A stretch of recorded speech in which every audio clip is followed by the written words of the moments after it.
কথাবোৰ চিধা চিধি হা কথাবিলাক আমি একা ৰসৰাজৰ মালিক বহি আছে সেই ৰসৰাজৰ মালিকক মই আজি সুধিছোকে ইয়াত ইমান কোটি কোটি টকা ঘটিলে আপোনাৰ দোকানত এটা অসমীয়া ল'ৰা এমপ্লয়ী আছেনে আপোনালোকে কিন্তু জাতিৰ প্ৰতি কোনো দায়বদ্ধ নাই আজিলৈকে ৰসৰাজে শিৱসাগৰৰ কাৰণে কিবা কৰিলেনে একো নকৰিলে আপুনি আহিছে স্বাগতম জনাইছে ইয়াত কিহৰ এটা প্ৰস্তাৱ লোৱা হয় ভোজপুৰী ছাত্ৰ সন্থানে কি সেইটো বেন কৰিব লাগে ভোজপুৰী ছাত্ৰ লাগি অসমত নচলিব আৰু এই ভোজপুৰী ছাত্ৰ লাগিলে বুলেট লৈ ইয়াত ফুট লগাই যিটো গতিত ৰাস্তাত যায় মই নিজে স্কুটি চলাই আছো তেতিয়াহ'লে বুলেট চলাব পৰা হ'লে ষ্টুপিড ইয়াত নহ'ব ইয়াত চলাব আৰু চেম্বাৰ্ছ অফ কমাৰ্চ ভংগ কৰি দিয়া হ'ব ইয়াত খিলঞ্জীয়া মানুহ চেম্বাৰ্ছ অফ কমাৰ্চৰ সভাপতি সম্পাদক হ'ব কৰ ৰাজস্থানৰ মানুহ ইয়াত আহি চেম্বাৰ্ছ অফ কমাৰ্চৰ সভাপতি সম্পাদক হ'ব এইবোৰ নচলিব গুণ্ডামি নচলিব আৰু শুনক মই একদম চিধা চিধি কৈ দিছো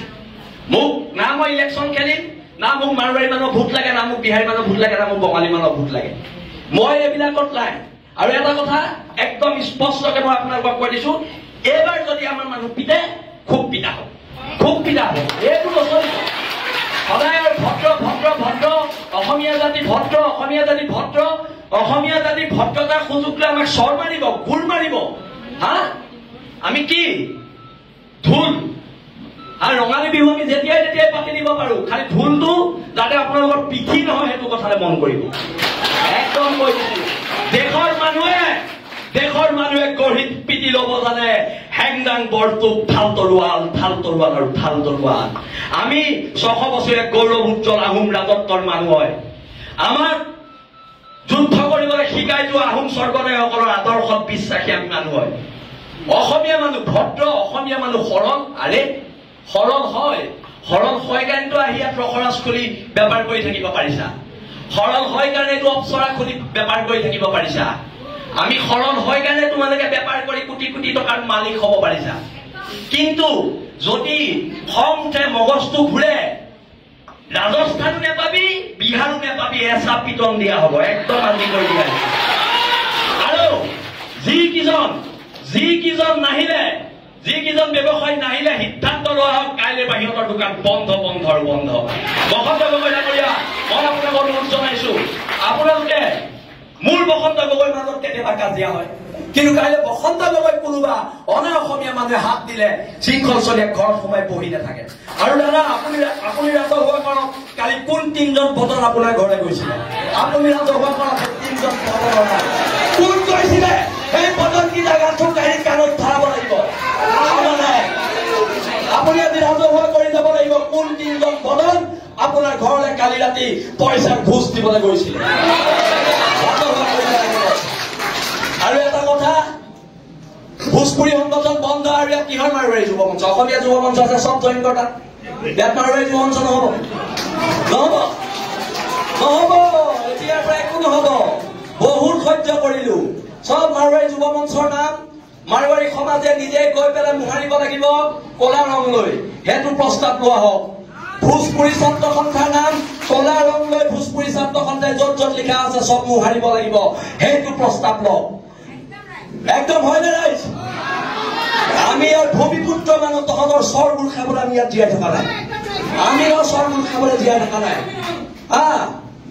আৰু আমাৰ চৰকেইটা বেংগলী ফেডাৰেশ্যন বন্ধ কৰা হওক এইবোৰ অসমত নচলিব উজনি অসমলৈ উচলিব দিয়া নহ'ব এইখিনিকে কলো মই কথাবোৰ ক'লে বিতৰ্ক হয় মই কথাবোৰ ক'লে মোক গুণ্ডা বুলি কয় কিন্তু যদি মই আকৌ কৈছো যদি আমি গুণ্ডা হয় মোৰ নিচিনা গুণ্ডাৰ সমাজৰ প্ৰয়োজন আছে কৰিব লাগিব গুণ্ডামি দেশ আৰু জাতিৰ স্বাৰ্থ অসম নামৰ মাজনীৰ স্বাৰ্থ ইহঁতে চল পায় আমি কিবা এটা কৰিলে আমাক পুলিচে জেলত ভৰাই দিয়ে মাৰোৱাৰীখিনিয়ে চল পায়